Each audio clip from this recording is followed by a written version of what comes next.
How's it going, man? You alright? I'm good. I'm just adjusting your audio. So do you mind, just introduce yourself while I adjust your audio? Yeah, sure thing.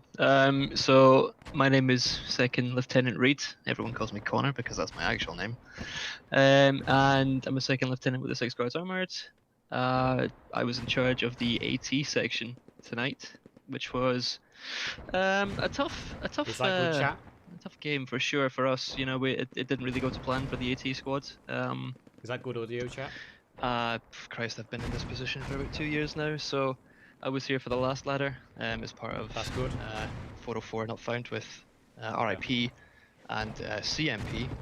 So we're veterans of the first campaign, which was good fun, good learning experience.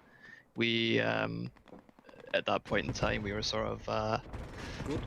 more of a one life orientated unit, and so the first season was really good. For us to sort of get to grips with the competitivity in the ladder, and we've definitely adapted our strategies since then. So we're looking forward to trying some more of those bad boys out.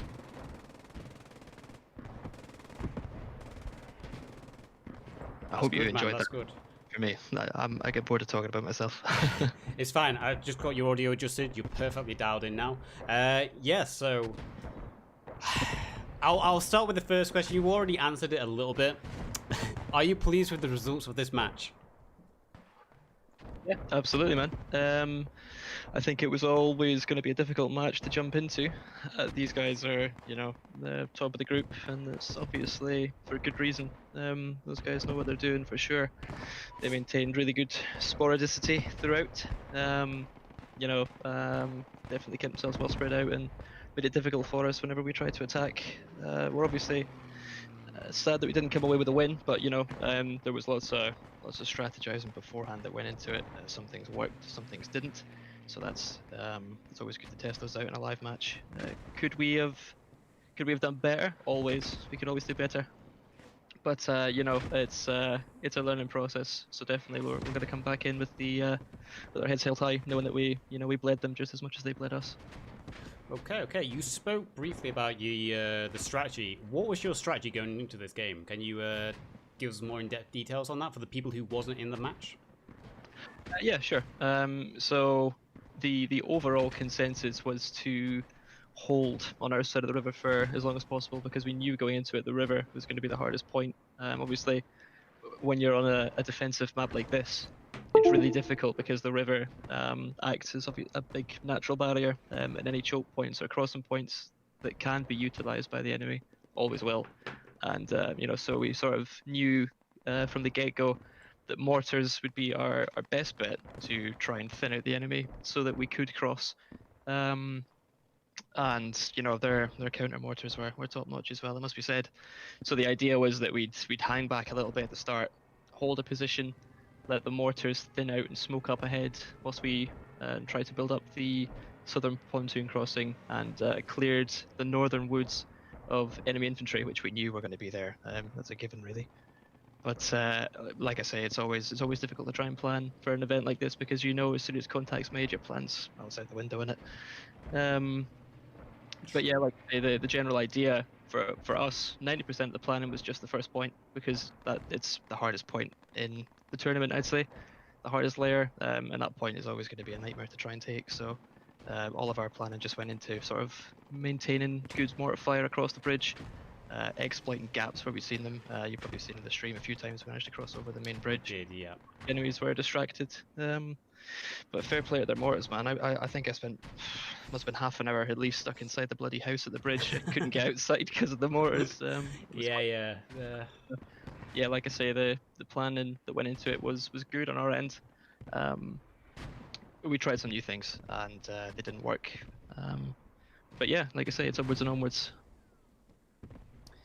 Okay. Are you surprised? Because there was some discussion in the Discord about how close the defenders can get to your main base. Are you surprised that Armeegruppe Adler held their side of the river and they didn't actually push across, aside from in the north?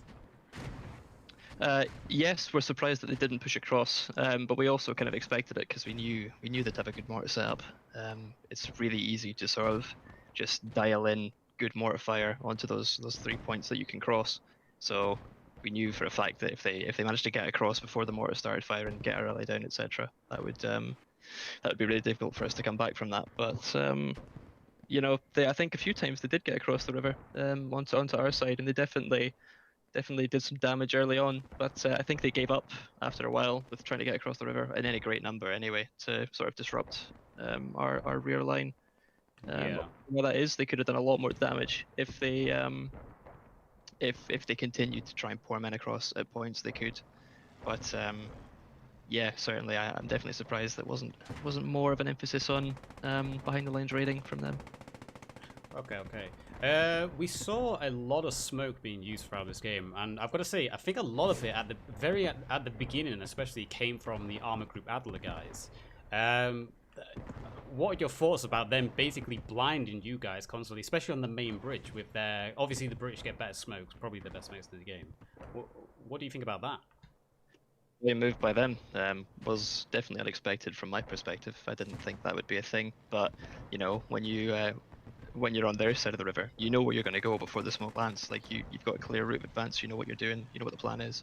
So when we're trying to advance to the bridge and hold some to make sure they don't get across, when you see smoke come up in front of you, you're thinking, shit, is that ours or is that theirs? Oh no, it's phosphorus. I'm on fire. It is definitely theirs. So we were definitely taken a bit aback by that. I think I was the first one to call it. I seen it first.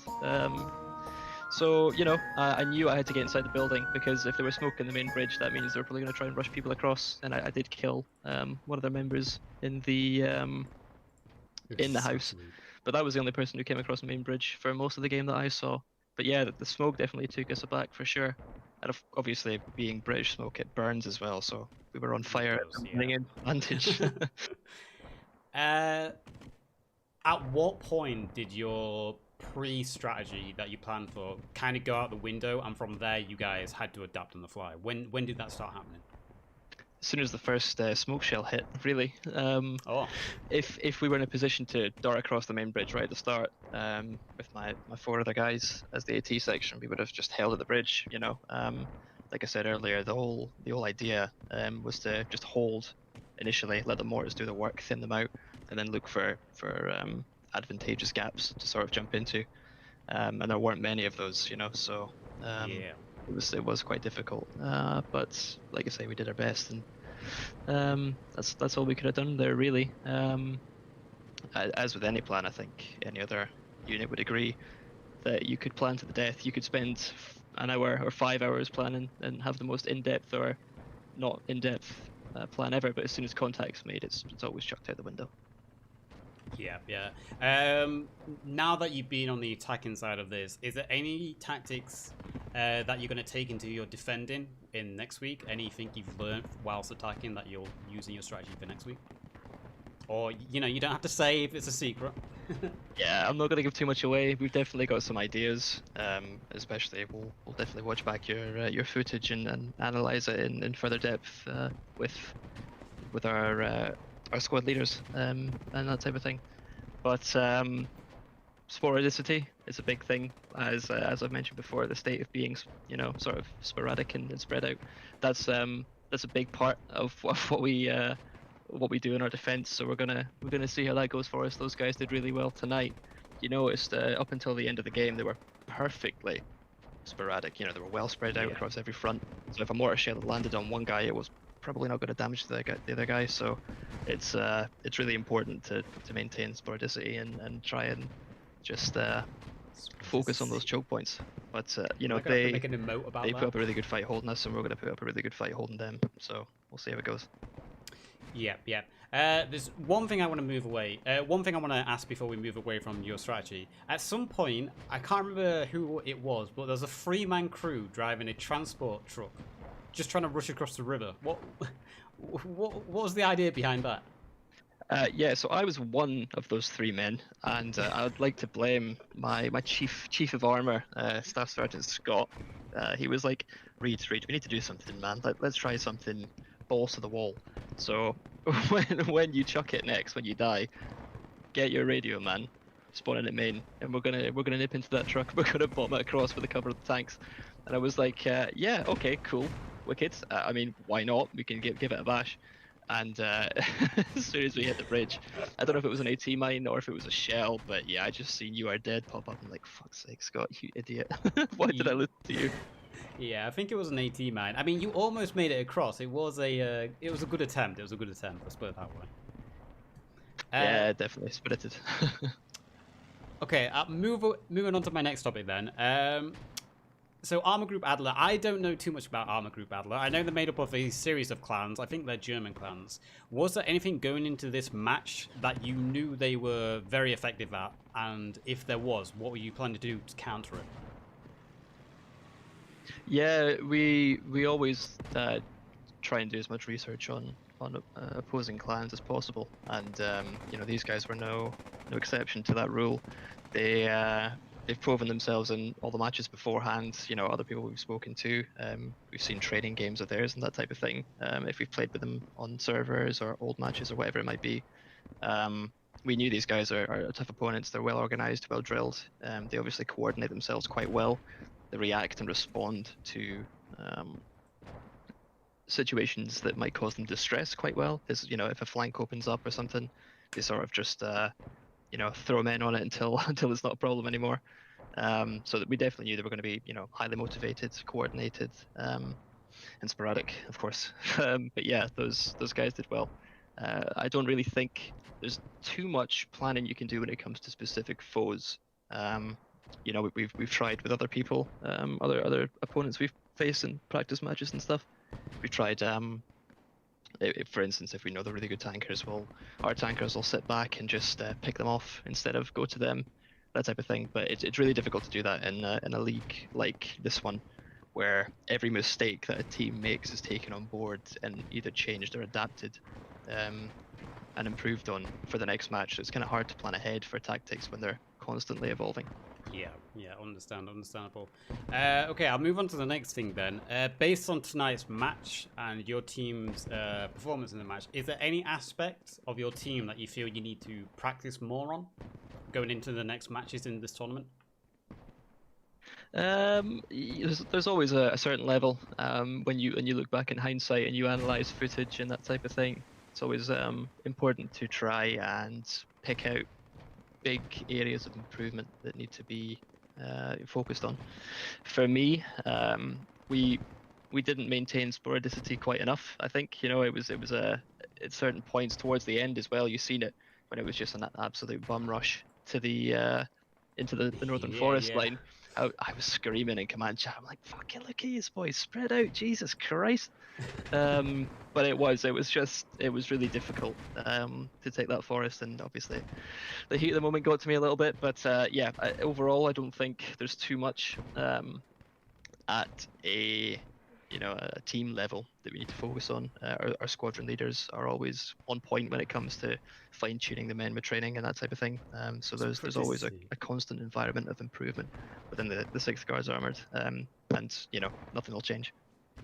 Okay, you mentioned towards the end there where you guys were just basically rushing the cap. Yeah, was there at any point in the match where you were looking at the timer, you're looking at the defense, where you guys kind of just throw the plan out the window and you're just rushing it? Was it, or you just decide, you know, we've lost this game, let's just go for kills? Was there any point in the match where that happened? No, we were always conscious of the ticket loss and ticket bleed. You know, when it comes to enemy armor and stuff, we sort of tally up how much we've taken and try and equate that into ticket counting, so we know what we've taken in terms of armor purely, and that type of thing. You know, we always try and equate if it's worth attacking an objective or if it's worth consuming the tickets, in case at a later point we need to, you know. But definitely, like, early on, it must have been about 20 minutes in, possibly a little bit earlier, we were like, right boys, they're starting to thin us out a little bit here, and unbeknownst to us, we were doing the same. You know, it was a pretty toe-to-toe fight when it came to the ticket count, and I'm happy with the ticket count we came away with. I was surprised when it came to the end of it. I was like, damn, we did the right there, boys. That's not too bad. So hold your heads high. But yeah, like as soon as we hit sort of like 350, 300 tickets, we're like, right boys, make sure to drill into your men to keep the revives going. You know, don't just give up instantly. It might seem like a hopeless situation, but we've got to just keep our heads switched on and focus on exploiting any gaps in the line and that type of thing. But as I say, we were always conscious of our ticket count. Okay. Around 10 minutes, 7 to 10 minutes left in the match. You guys actually do manage to take the south pontoon. You manage to get that up, and you start pushing in quite deep.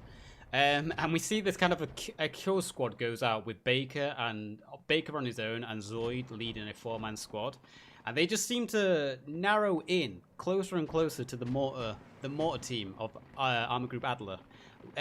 Was that driven by revenge, maybe at that point? Oh, I'm sure it was to a certain point. You know, the mortar boys in the enemy team absolutely humdinged us most of the match. So it was definitely a spirited attack. You know, the boys knew that they were getting closer. They knew where it was coming from. I assume they'd seen the smoke coming out of Kirk. But yeah, you know, I don't think it was motivated by revenge, merely opportunity. Okay, and again, around 7 minutes, you guys actually made great progress. You take the southern kind of isolated island. You also secure the bridge and also the northern crossing almost. And with about 7 minutes left, you guys do a massive push with your infantry and almost push them off the cap. At this point, was command chat just screaming, "Get on cap! We still have a chance to take the first cap"? No, luckily for us, apart from the start where we realised the smoke mortars were theirs and not ours, there was a bit of screaming at the start there, but our command chat's always quite well controlled. It's quite calm, you know. Everyone knows to clear the air if there's something important coming through and that type of thing. So there was no ultra panic or anything like that at that point. We knew that it was a ticket conservation game. We needed to make sure we get as many tickets before the end of the match. If in the pushes that we were making at that point in time, we could remove the enemy from the point and continue the game, that was perfectly fine. We were going to make that happen, but yeah, it was never emotive. Anything we did was never emotive, I would say. Pretty comes. Okay, I'll move on to the next topic then. Obviously, the mortars from Armeegruppe Adler was a standout of this match. They were incredible. Is there anyone on either side that you think did quite well in their job tonight, in their role? Any standouts for you? Oh, Christ, there's so many, to be honest with you, mate. The entirety of their team did really well. I'd once more like to congratulate them on their sporadicity. But their mortar boys were on point. Like, they knew exactly what they needed to do. I think they had 3 mortars at Kirk. Yeah, three mortars, and those guys just, you know, they were dialed in. They were like drones. They didn't even worry about resupplying. They just kept clicking right mouse button and ruining our day. So those guys get a shout out from me. Those definitely made my game a shit one. Thank you very kindly. But yeah, Baker particularly, when I seen the tail end of your stream there, I seen him chopping about the shop in the background, just causing a bit of chaos for the enemy. So a special shout out to him. He did great work. And yeah, good work to both teams. Look forward to playing the next game. Okay. I was about to say, is there anything else you'd like to add to the other team, or is there anything else you want to add yourself? Yeah, for sure. I'd like to thank you for casting the game. You did good work. Your casting is definitely getting better, mate. So keep it up. Thank you. It's always good to have a caster and to get someone to record the match and look at it from an admin cam perspective. That way you can pick apart issues. But yeah, special thank you to everyone who attended tonight, both sides. Thank you for observing the 2-minute silence as well. That was good. Yeah, like I say, thanks for attending. No worries, man. Thank you for having me. That was my last question. I appreciate you joining me for this little interview. So I'll let you get back and do whatever you need to do with 6GA now. And again, yeah, thank you for joining me. Thanks again, mate. All the best. Take it easy. Take it easy, man. Take care. We get Books in now. Hello, Books. I'm just going to adjust this audio. Stay casting, Yazoo. You're doing a super job. Appreciate it, man. Yeah, just needed to get my push to talk up and running. No worries, man. If you just want to introduce yourself so I can make sure the audio is fine. Yeah, I'm Buxdragon. If you want to talk about all my ranks and stuff, I'm Hauptmann Buxdragon. I'm the co-clan lead of the 390, one of the clans making up the How's Armeegruppe that audio Adler. chat? Is that good audio? And yeah, I was just a lonely infantry, not even the squad leader, was the radio man for today. And yeah. Good audio. Good, good, good. Okay, man, I've got your audio set up, so we're going to ask you similar questions to what I just asked Reid. So firstly, probably an obvious answer here. Are you pleased with the results of this match? Well, I think anything else would be too much to ask. Yeah, we won. What can we want more? It was a really tough match. We were always on the defense. Always the 6th GA always pushed us somewhere differently. And I was stationed at the defense of the central bridge, and that was a hard point to defend. And we never really could lay back or defend where we really wanted it. We always had to adapt. So we endured, and I really enjoyed this match. It was really close at the end, so I'm happy. Okay, well, that leads me into the next question then. You mentioned it a little bit there. What was your strategy going into this game? Can you explain it for the people who weren't in the match? Yeah, the strategy in general is quite easy if you look at the match. So we needed to defend the river. We tried at a previous friendly match against a different clan that to push across the river, which was also talked about with the you just talked about with the 6th JA guy. That really didn't work out for us, so we just got our guys skirmishing in the north and defended everywhere else. And yeah, the mortars, we really relied on the mortars, especially for the southern bridge, and I think they carried us hard. Yeah, I mean, that's the biggest thing of tonight. Everyone is measuring how good your mortar team, your 3-man mortar team was incredible. The entire game almost, one mortar managed to lock down that south pontoon, and then it seems to be they adapted on the fly. So if your team needed support in the north, your mortars would straight away move over and start supporting in the north as well. So huge shout out to your mortar team tonight. They did an incredible job. Yeah, definitely. You mentioned your strategy. You tried to get across the river. We saw a IR squad manage to hold the northern side of the river for quite a long time. They even got into the 6GA forests. We also saw a lot of smoke at the beginning of the match on the main bridge. Was that smoke there to blind the offensive German team, or was that smoke there to try help you guys get across the river, but they just managed to hold you back? Well, I don't want to give up too much of our tactics, but I think for the first time, definitely the smoke was there to protect our mines. So Wirbelwind, who's also in the chat right now, was doing a tremendous job laying down mines.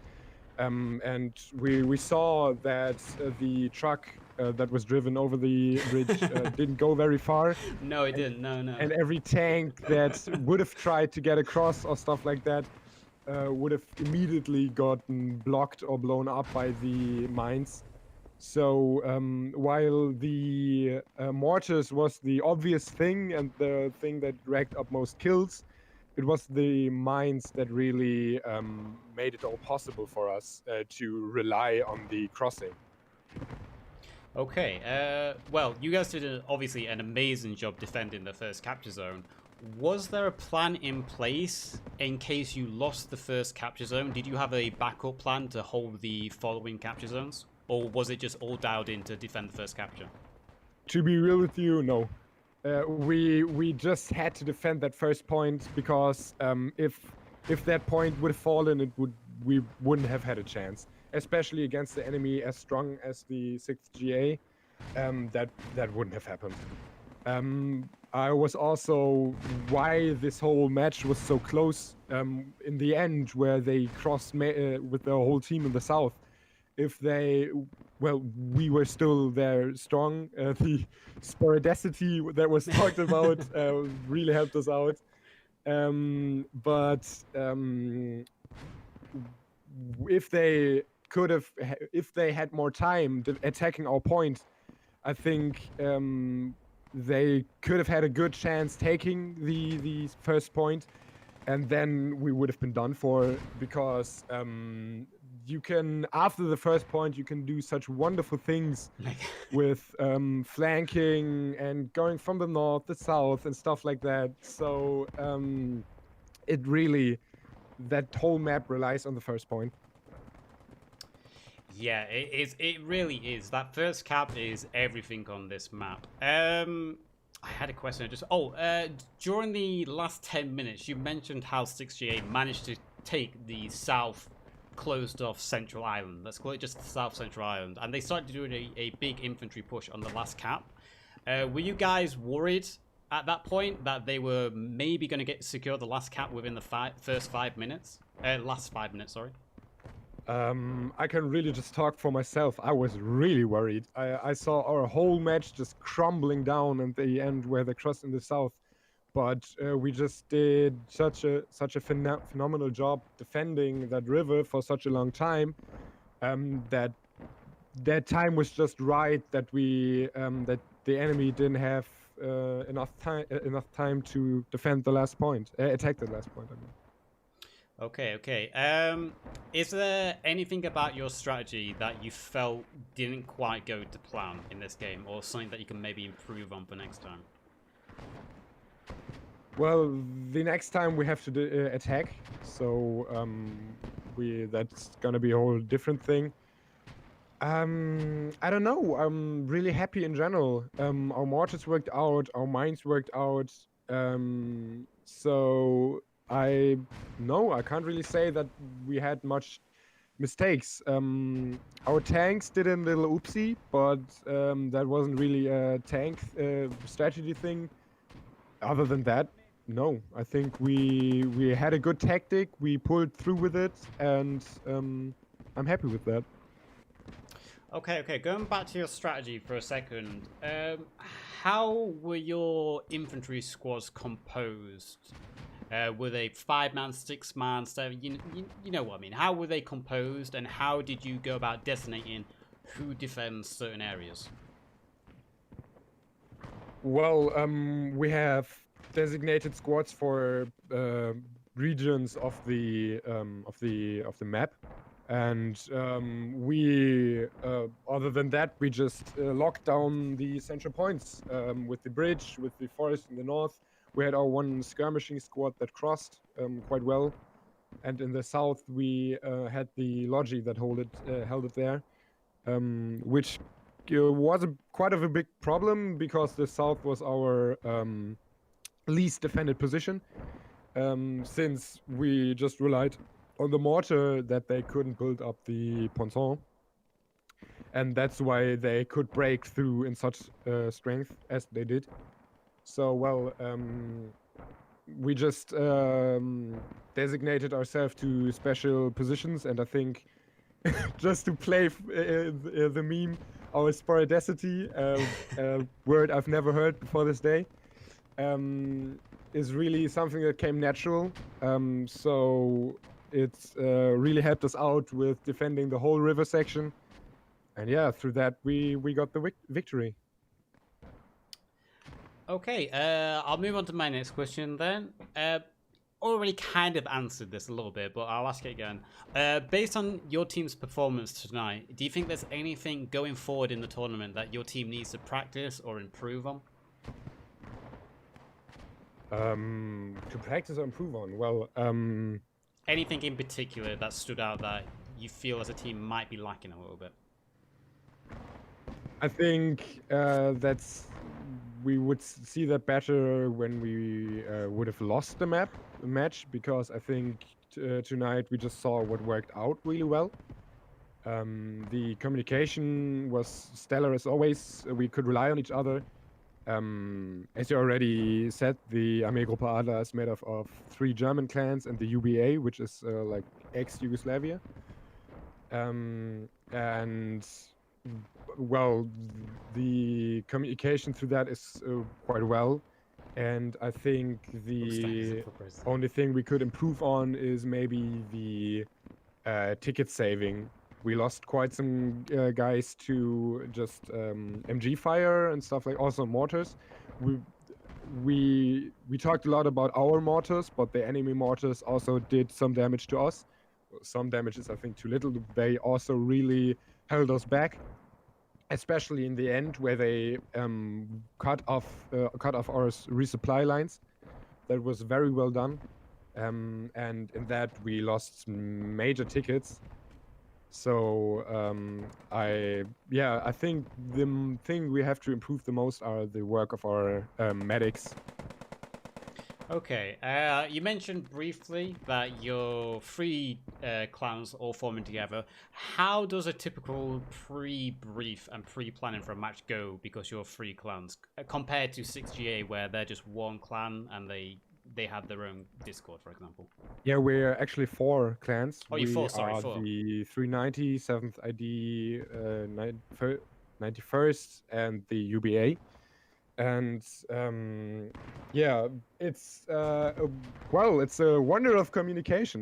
We have our designated communications guy with replacements for them if they aren't available. The 390 already attended the first season of the ladder, where we weren't so successful because it was, a new thing for all of us. And we learned a lot of stuff there we could utilize now for this season. So a big thing is communications and respect, of course. And we have our That's nice. set times where we discuss our tactics and stuff like that. And everyone brings so much to the table, and we can really rely on each other. And I think that's the most important thing about an alliance, that you can rely on each other. And well, of course, the 6GA has only one clan, so the communication is much easier. And also one language, which makes stuff easier. We are German natives, and with the UBA, which are Slavic. So that makes stuff easier, but I think we've overcome that, and looking at the ladder standing, that we've overcome that wonderful. Okay, there is one question that I skipped out on. I missed it, so I'll just go back to it quickly. So you knew you was going up against 6GA. Is there anything about 6GA that you knew was their strength, and how you would deal with the strength of their team? Anything about their team that you were scared of? Well, what not to be scared of. We saw the infantry was wonderful. I think, I'm really proud of our infantry engagements and how we fight. I think there are some clans that are stronger infantry-wise in the ladder, and the 6GA is definitely one of them.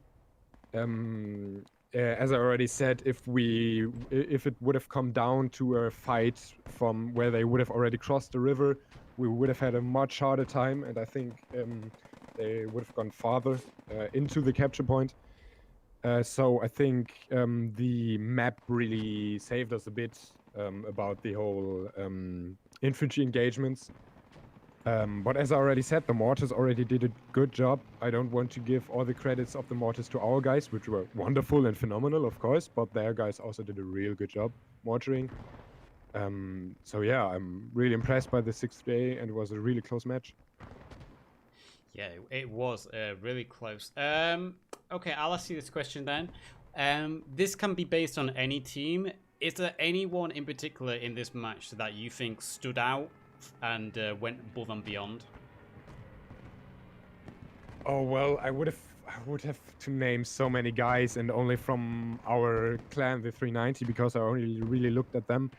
I can just thank every clan that fought with us. So the 7th ID, especially Shakal, does a wonderful job planning and getting us all together. His tactics are on point all the time.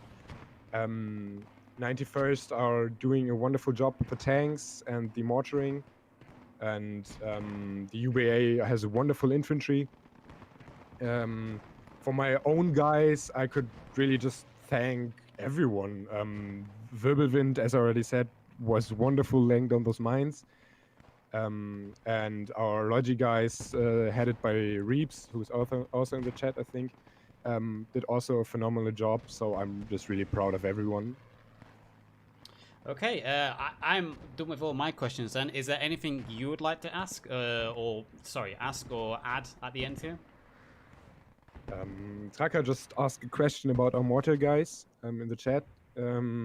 We calculated, well, we used the mortar app before the match to look where it goes down, where the mortars go down, but the mortar app isn't really that accurate on all the maps.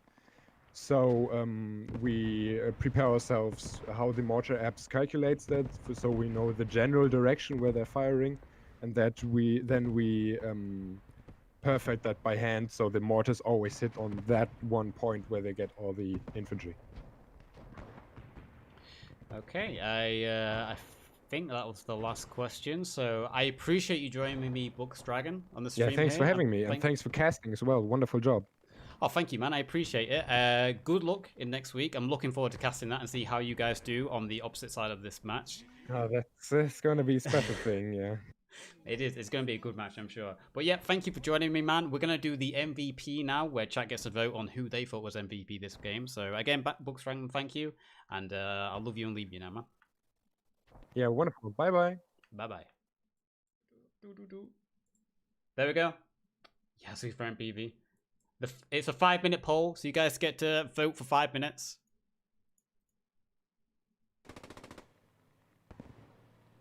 It's a 5-minute poll, so you guys get to vote on who you think was MVP. I think both teams did it incredible this game. Both teams did an incredible job. Honestly, you all deserve MVP. It's one of them games where I would have gave up as an attacker within the first 3 minutes. So for 6GA to continue pushing was incredible. Obviously, the mortars from Armeegruppe Adler, was incredible. It was hard this game because it's so condensed. It was hard to get individuals who stood out because it's such a condensed map compared to everyone else.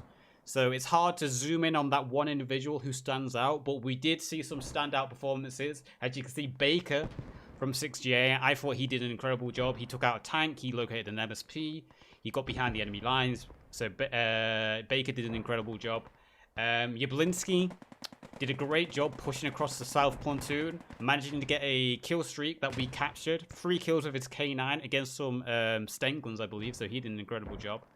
And then we got Winex, who was a sneaky mother trucker who kept harassing the German Tigers. Who gets my vote? Who gets my vote? I think on the basis that it basically won the game for Armeegruppe Adler, I would have to go with the entirety of the mortar team. But at the same time, Baker did an incredible job as well. So for me, it would be between the mortar team and Baker. Baker 1-man succeed where 38 men fail. You know what?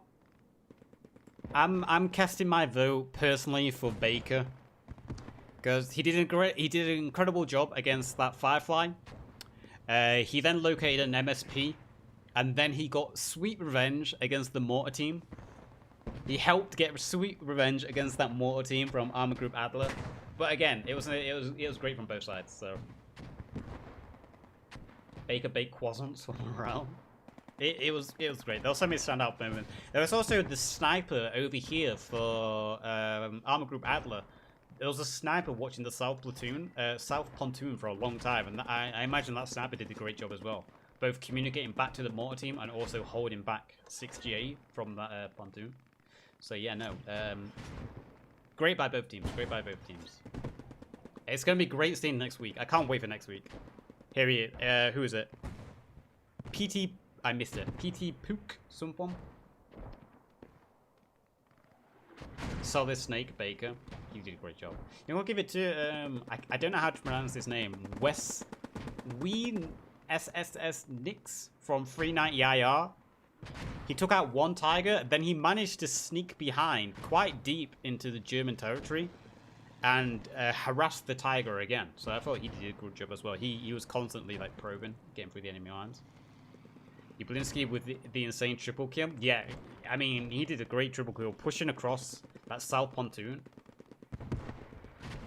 Yes, play was solid. Really good, really good. The fact that I thought he was going to go down. He was coming up against 3 men. I think a couple of them had Sten guns. So Jablinski'd pull out a triple kill with a K9 at close range and basically secure the south crossing. It was incredible. So yeah, it was a good game all around. It was a good game all around.